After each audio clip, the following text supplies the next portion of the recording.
Welcome to another episode of the Wellness and Growth Journeys podcast, empowering women's health. I am your host, Mia Lisa Garnes, the owner of Wellness and Growth Agencies, where we help wellness professionals and businesses just elevate their presence online and, of course, get more customers and clients. If you are struggling with that, I am here. And in our virtual studio, we have Dr. Sharlon Lewis. Hopefully, I got that correct. Yes, you got it right. Yay. Right. Mhm. Welcome. Welcome Thank to the you. virtual studio. Well, welcome to the British Virgin Islands, first of all, I all love the it. way up. I love that this podcast is just reaching to the far corners. I know not really far, but we getting professionals from all over the world to come and talk about women's health. And today we're gonna delve into obesity.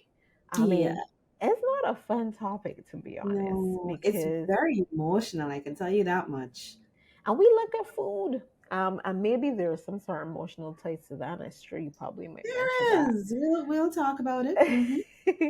But yeah, we're talking about obesity. And I know in our prelim conversation, I was telling you about my 200, well, no, my 600-pound life, and and how um, there's this emotional connection to food over Yeah, there from what is portrayed in the program, yeah, for sure. and it seems like such a struggle Hmm. with food and weight and so on. So we'll get into that. Now, as you know, Dr. Lewis, this podcast is targeted to women 35 and over. Hmm. So, um, yeah, I guess maybe a little bit about you and how you got into what you were doing Right. and your focus on obesity. Okay, so um actually funny story, when I was in medical school, I actually wanted to do surgery and I wanted to do plastics and reconstructive. But I realized I don't have the personality for a surgeon because I talk too much. And I didn't want the lifestyle of a surgeon either. They having to wake up in the middle of the night, leave your family, leave your husband or whatever, your children behind. I didn't want that. So I started paying more attention to primary healthcare. I did not like internal medicine when I was in school, but as I've grown through my career, I realized that I can talk to people. Like I really like talking to people. I really like interacting with people. And what I was seeing in the hospital, it really used to kind of really get to me on an emotional level because I'd be seeing people coming in at like the end stages of their conditions.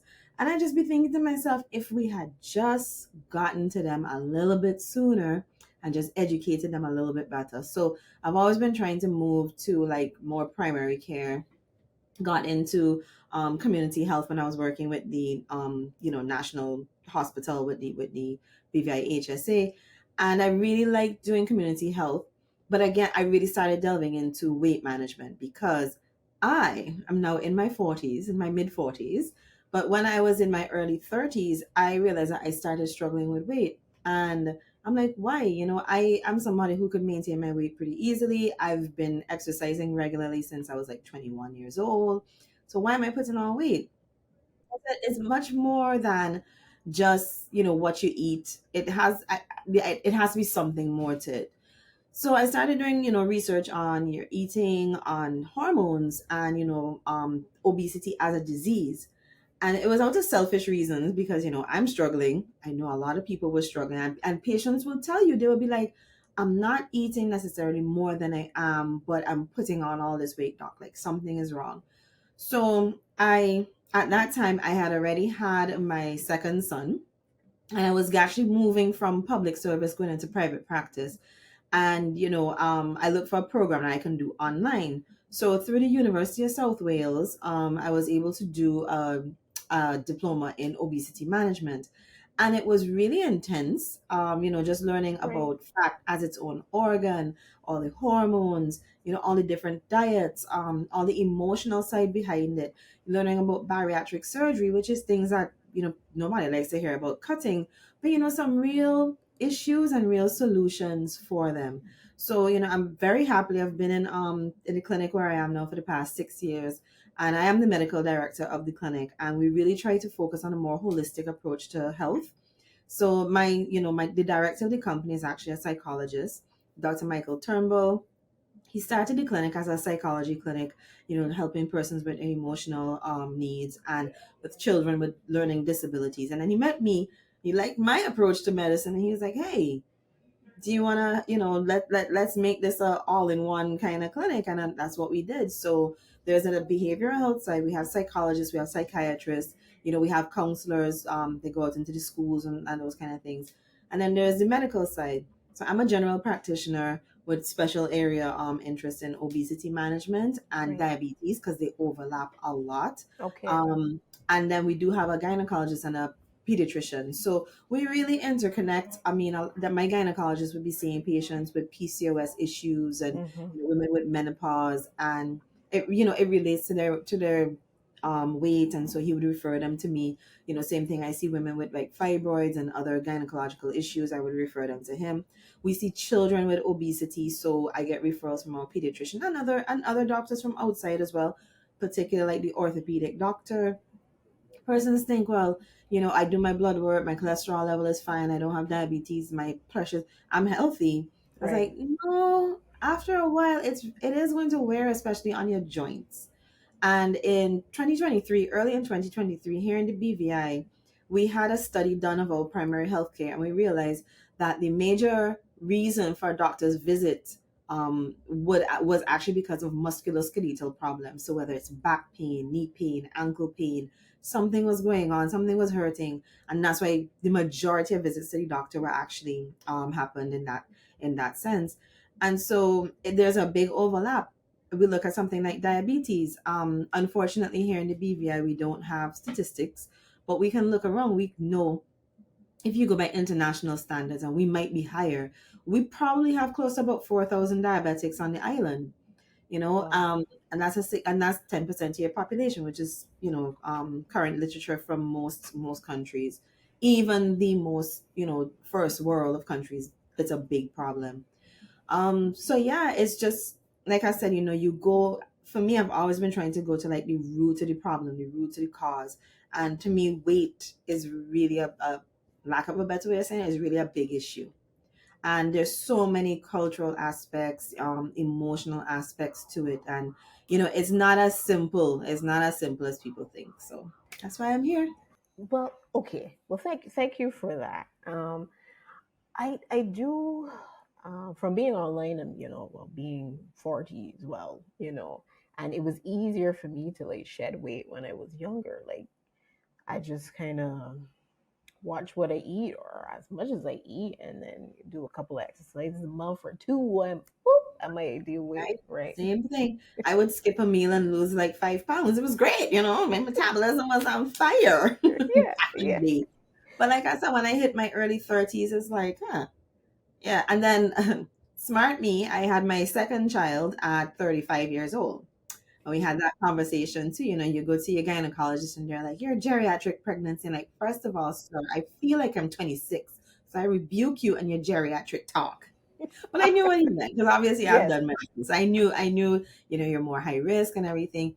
But luckily I had been able to maintain my weight. And I would say luckily because, looking around our communities, it's not always that easy. It's not always like, oh, I'll just willpower my way away from it. Like, no, there's a lot of factors why somebody can easily put on weight. Like I said, culturally, we look at our diet, for example. We eat a lot of starch, we eat a we lot of do, fried foods, we do. and a lot of it is out of convenience. We see the fast food industries in the US.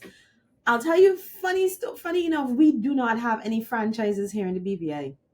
We don't have KFC, we don't have McDonald's, we don't have Chefette, we don't have any of that.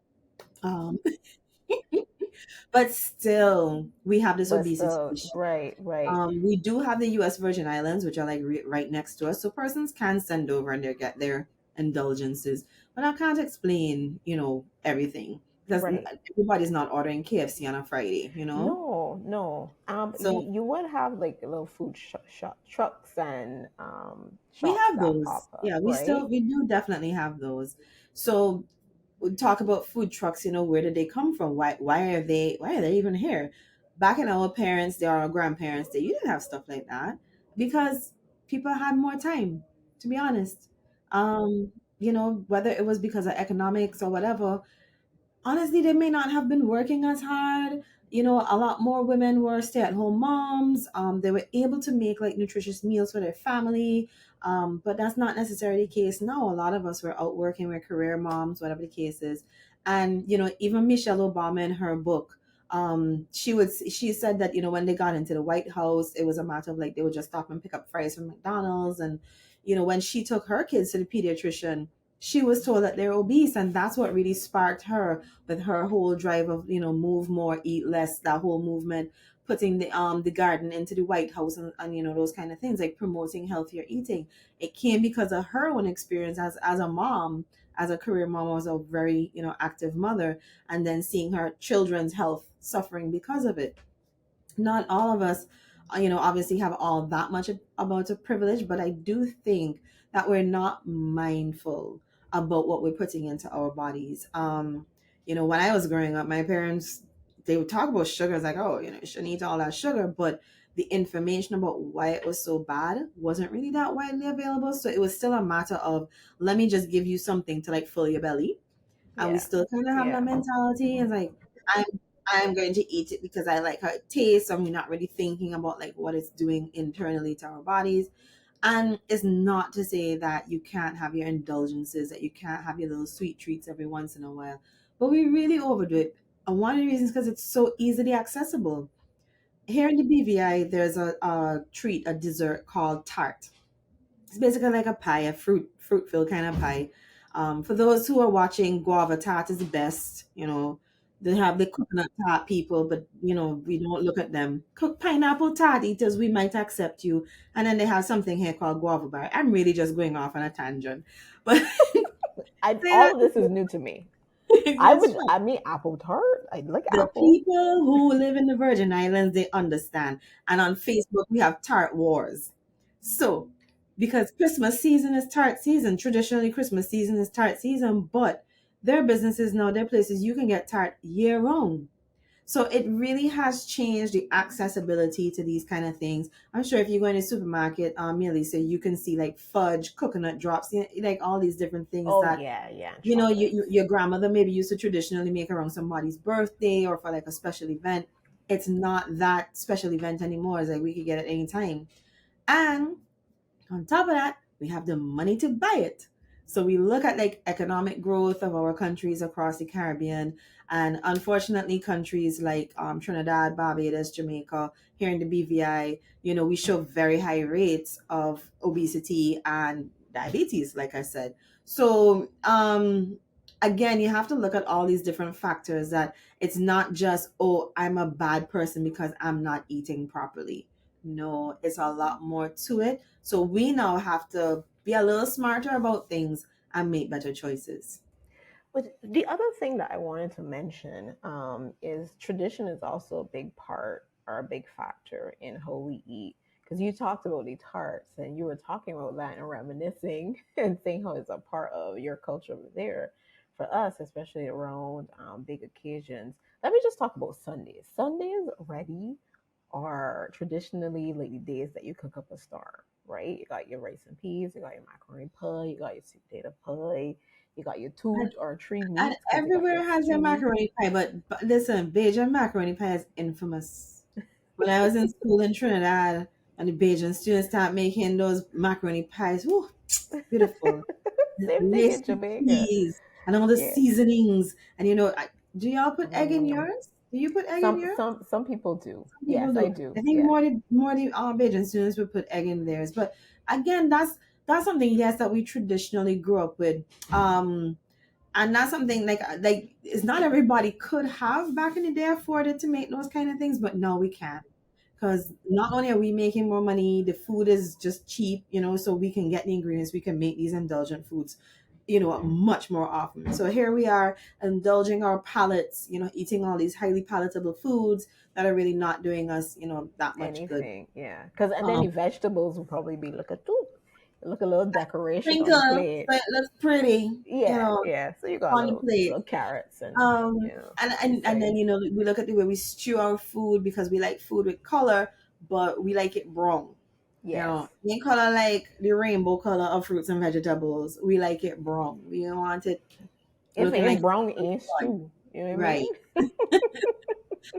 But and then when we brown our stews, that sugar that we're adding to the bowl and that kind of thing, we're probably adding a bit of fat because you want to brown the sugar, a bit in the fat and whatnot. So again, thinking along those lines, it's like, is that really helping us? No. We used to eat that way, although that kind of eating really came because, back in the days, people were out in the fields and they were working and tilling the soil and being much more physically active. I don't know about any of your, your members or podcast people who watching your podcast or listening to this, but I sit a lot during the day. Yeah, I me have too. I wear my tracker, and I have to what, like, sometimes if I'm not mindful, I would barely make 5,000 steps in a day. When I go to the gym, I do a little better. But if I don't, I'm really sedentary. And I told you, I think I was sometime in 2017 or 20.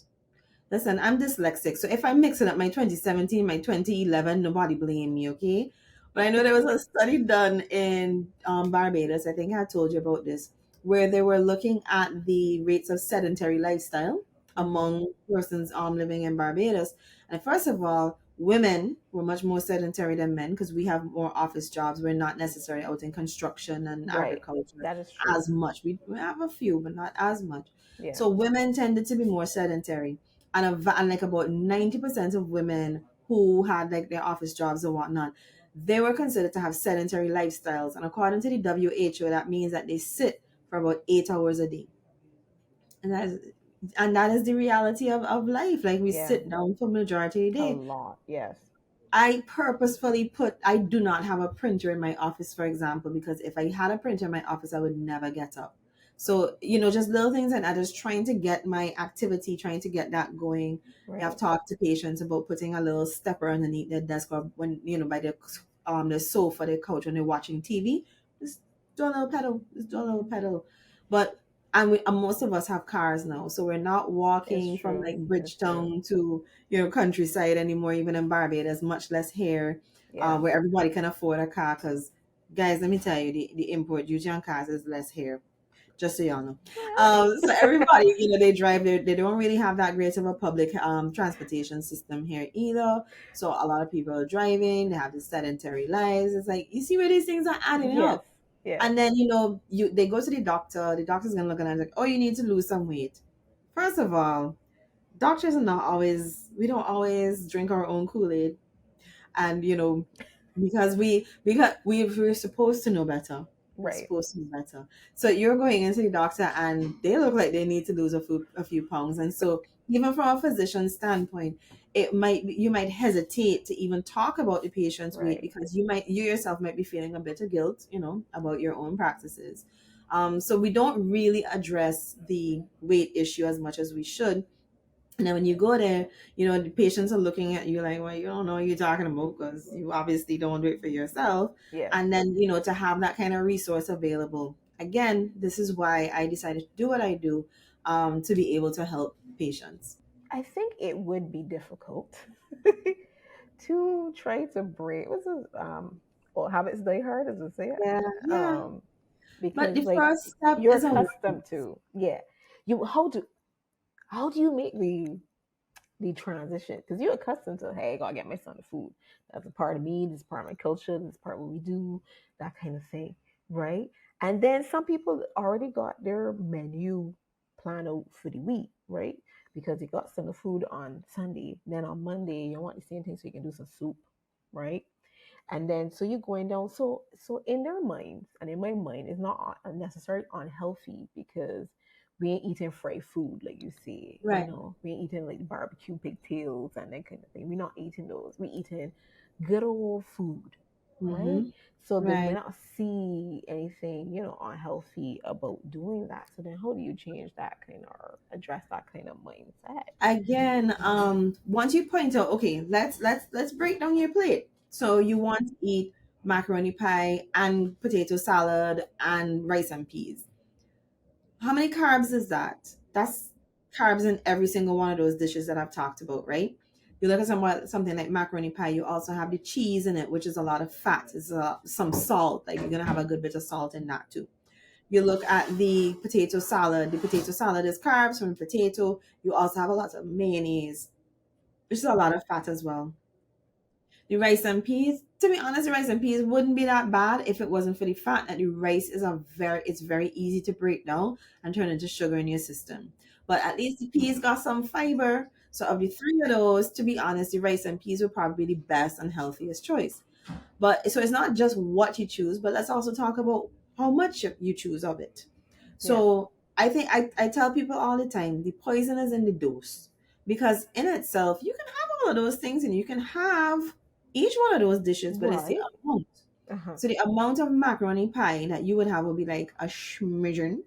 The Or a amount of square. potato salad that you would have would be like a little bit bigger. Yeah. And for the same amount of calories, you might be able to have like a good portion of rice and peas. So you're making choices. If you Right. know you can be satisfied with a small amount of like very calorie dense food, then by all means have at it. But if you know that, I really need something like fill my plate, Right. have rice and peas.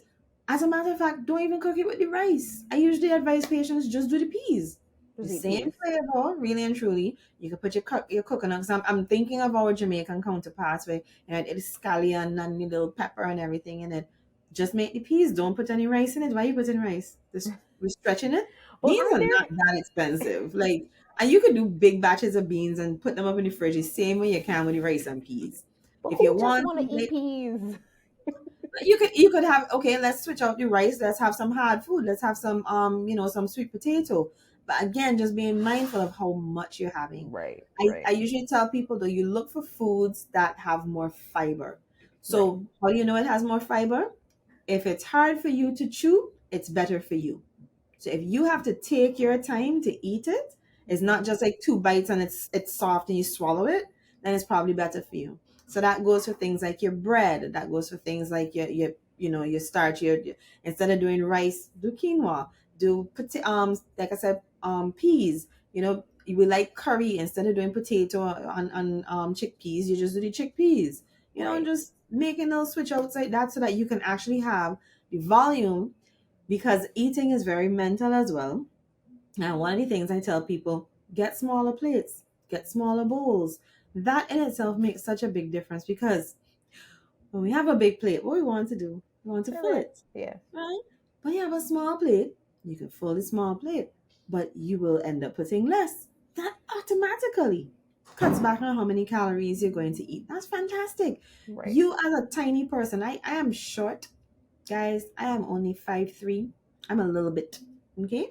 So when I look at like how much I'm supposed to be eating for my size and whatnot, I'm really supposed to be eating like a bird. So for me, I choose smaller containers because I don't want to choose a big container and I feel like I gotta leave space. This thing look empty, by. Yeah. Or like feel like I have to leave food back, because Right. then Right. you're gonna hear your grandmother and your mother voice in the back of your head. You don't waste food, you eat Don't everything waste. on the It's plate. true. That's another So thing that's ingrained in this as well, right? simple thing. You get smaller containers for your food and pack them. You can pack it, pretty full, but just get smaller containers. And you'd be amazed just from a mental point of view, because you have finished the container full of food, you actually feel more satisfied as opposed to if you had a half empty crate. So things like that, yeah. Define for me, Dr. Yes. Lewis, Mm-hmm. obesity. So When. Mhm. by definition, obesity is when you do your BMI calculation. So you Right. calculate your weight for your height, and it gives you a certain meter square reading or whatever.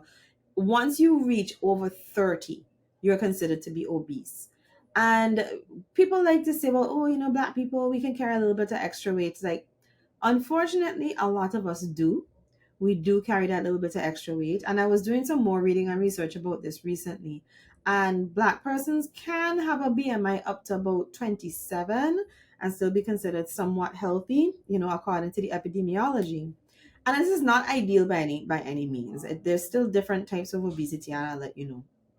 But once your weight for height ratio starts to go up, it's an indication of metabolic problems. So your body is more storing than it's actually using the food that you're actually eating.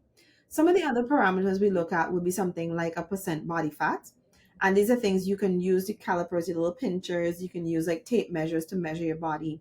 You can also use something called a bioimpedance machine. I have one here in my office. I So think what you gyms do, have these. Some gyms have these. yeah, some of them have them, and they have like the scales where you can stand on them. So what they do with these little metal parts, they send a little electric pulse through your body, and it reads it back to the machine, and that can give you a really good guesstimation of what your percent body fat would be. Okay. And anything above 32 for a woman is considered high. Anything above 25 for a man is considered high. So it's funny that I have patients who have like a normal BMI, but then they actually have high percent body fat. So we call them skinny fat. The other skinny fat, yeah. The other thing that we would look at would be something like your waist measurement. So good old tape measure. You measure your height in inches. So again, I'm 5'3", so that's 63 inches. My waist should never go above 61 and a half. Sorry, 31 and a half inches. So with half your height? Half my height in inches, it should never go above half my height in inches. Unless I'm pregnant, which is never going to happen again because I old now. You done with that? Done. Done. So that's another measure that you use. And I presented at UDOP in Jamaica about this, talking about waist circumference and central obesity. So think of the morphology, somebody who's pretty skinny on their arms and their legs and stuff, but their stomach is big. That person actually would be more metabolically unhealthy than somebody who's like just big all over. And again, looking at the waist size and all those other parameters, because when you have that fat around the organs inside your belly is particularly dangerous. It is higher in what we call inflammatory markers and inflammation. And inflammation is heat. I think you had one of your other guests was basically making that analogy, like inflammation is heat in the body. And think about all this heat around all these vital organs inside your tummy. Your liver, your pancreas, your kidneys, your ovaries for a woman, and for a man, it kind of has to pass through the abdomen, the testicles, and the sperm, ducts and all these things. But think about those major organs inside this belly with a set of heat and a set of like hammers just drumming away at everything. It's causing damage. And that's when people start ending up with things like pancreas. I don't want to say pancreatic disease because it's not type 1 diabetes, but with type 2 diabetes, insulin resistance, high cholesterol levels, you start having fatty deposits and inflammation in your liver, which can then lead to liver cancer. So we're actually starting to see like a lot of liver cancer cases coming because of obesity, not because of drinking. Wow. And Wow. you'd expect in the Caribbean, I mean, we do see some liver cases because of drinking, guys. But yeah, we're starting to see like a lot of liver damage and liver cirrhosis, liver cancers coming because of obesity issues. And So not in drinking. itself, Wow. yeah, and not because they're drinking alcohol, but just Mm-hmm. because just too much fat being deposited into the liver. It can't do its job. And it's gonna react to the inflammation, sorry, and it's gonna get really damaged. Yeah, that's not That's a cool. reality check. I know. A lot of people are like, oh my God. I know, right? I might as well just drink then. Exactly. Like, don't judge me when you see me out drinking my glass of wine now. I know, right? So okay. So I guess in terms of terminology, so over is it overweight and then obese? Yes. So it's overweight and then obese. So once you get to a BMI of over 25, between 25 and 30 is considered to be overweight. And anything above 30 is considered to be obesity. So no matter the race, it's over 30. Funny enough, little side note there.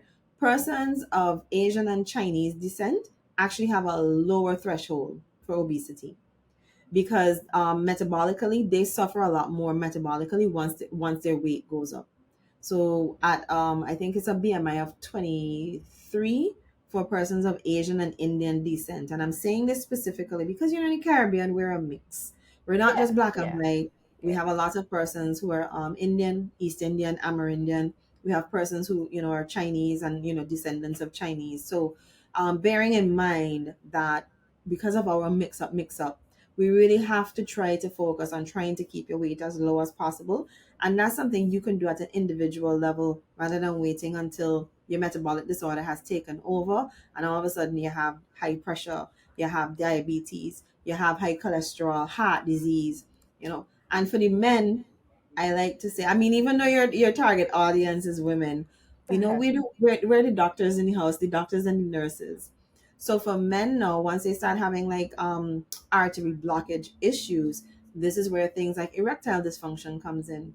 And I Right. usually tell men that, the diameter of the vessels in the penis is like 1 or 2 millimeters. The ones around the heart are about 3 or 4. So once those start, the smaller ones in the penis start getting blocked, the next ones are going to be the ones around the heart. So you have to, if that is happening, and I'm seeing it in younger and younger men, Wow. not necessarily because of hormonal issues, you really have to get yourself checked out. So we're going back to just food. Food is the main thing. Speak to being big bone because I think I have I had written I that think you down. asked me about that, yeah. I have written Um, that down. Speaking of being big bone, because people say no, I ain't fat. I just big bone. I just got some big bone. Right. Again, this is probably where something like doing your percent body fat would really come in handy. And if you have access to it, there's something called a DEXA scan. I don't have it here in the BVI. The closest place would be the US Virgin Islands. And you can do a DEXA scan, which is like a specialized X-ray. And it can actually look at the different compartments of your body in terms of, scanning for the muscle, the bone. And when they do DEXA scans, they don't see black people having bigger skeletons than Caucasian or Indian. That's not the case. We may have a little bit of different muscle density, depending on your activities and all that stuff. But big bone is it to me. It's a very dismissive term because Mm-hmm. it then causes you to just think, well, oh, it's just in my family, and I just have to live with it. No, that's you trying to excuse things away. That's called cognitive dissonance. You know you ain't supposed to be that big, but you're making Yes. excuses. Right. Right. So when people tell me now, what I tell them is like, are the people in your family really big bone, or they just eat bad?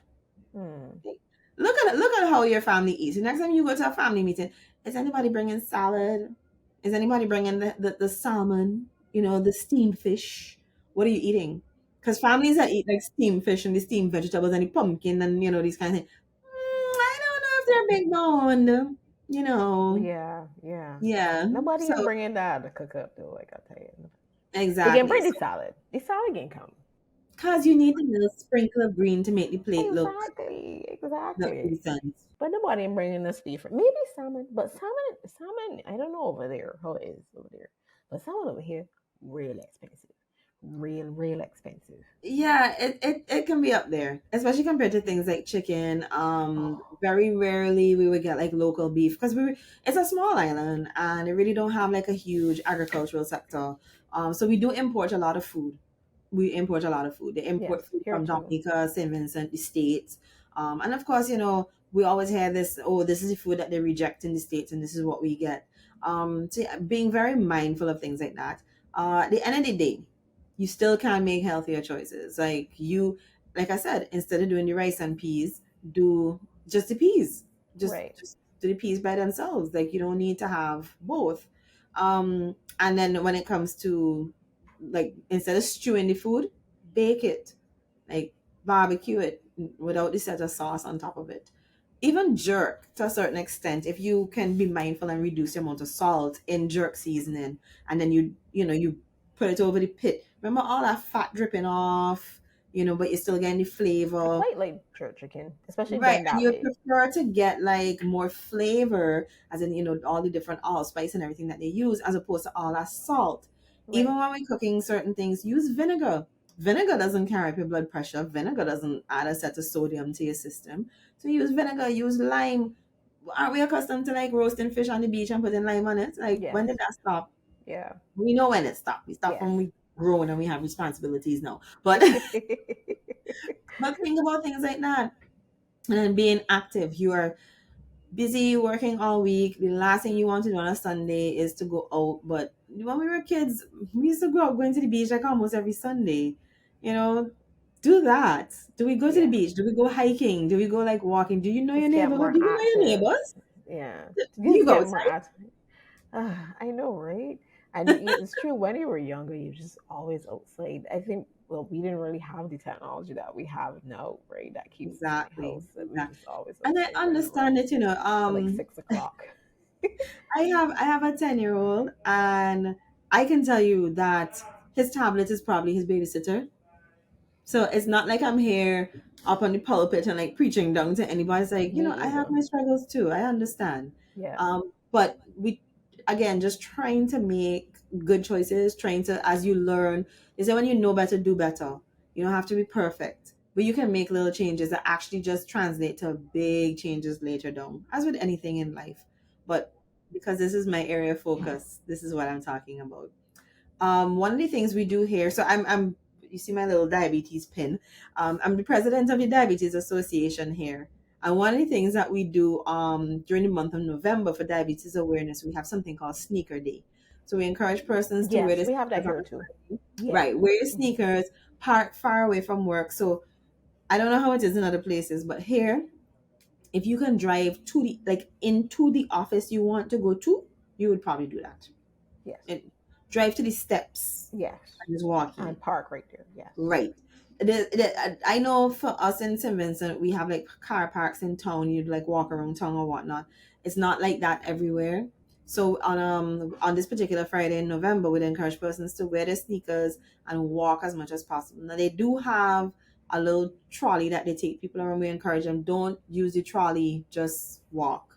And just again, little things, little choices that you can make. Yeah. Yeah. Well, Dr. Lewis, I have to wrap up soon. It's been so short, but listen, give us I want to say like a the woman who's listening right now. I guess the first thing to do is to find out if you're overweight and or obese, and Right. then And there start are to many make. online calculators. When you go to your doctor, you can ask them to do it for you. A nurse, anybody in the clinics can do it for you. So That's true yeah. when you go to get like your checkup and stuff. So help help us. Tell me what to do. What's the first step? What's the one step? Or is it just a step? You know? It's just a step, exactly. I think we want these massive changes, and I'm going to transform my life and turn everything around in one day. And listen, your brain doesn't work like that. Most people, even when you're trying to break a habit, like say smoking or alcohol or something, most people don't do well with cold turkey. And make it worse, food. We always say that food is one of the most overly abused drugs, and exercise is one of the most underused antidepressants. So we have this juxtaposition where we're not really doing what we're supposed to do. Yeah. So it's about awareness. So as you said, figure out your status. So when I do talks, like one of the things I do, I have this big board and I show them their BMI chart. So your height, where are you in your BMI chart, right? And once you kind of establish that, you kind of give yourself a goal. This is the other thing too. When I tell people how much they're supposed to weigh for their height, eyes bug out of their head. Like, what? No, doc, I look like a walking stick.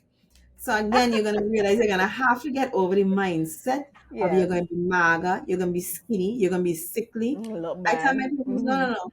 You tell them you want to live longer than them, please. Because have you ever seen somebody who's 100 years old being overweight or obese? Most of the people that you see being centenarians, they are slim, and they will tell you that they were always very active. They used to walk a lot, do gardening, exercise, whatever it is. So it's knowing where you are first and foremost. If you know your height, like I said, measure your waist, and it's not where you wear your pants. You're actually going to feel for the top of your hip bones, and that's where your waist is. I have a high waist. I have a short torso. So you're gonna feel for the top of your hip bones, male or female, doesn't Right, matter. right. And you try and bring the belt, parallel to the ground, straight around, and that's your waist measurement. Like I said, whatever your height is in inches, it should not, your waist measurement should never go over that half of that in inches. So again, I'm 6'3". My waist is never supposed to go above 31 and a half. And once you establish that, then again, you give yourself goals. It's not just about losing weight because people think they can starve themselves into being healthy.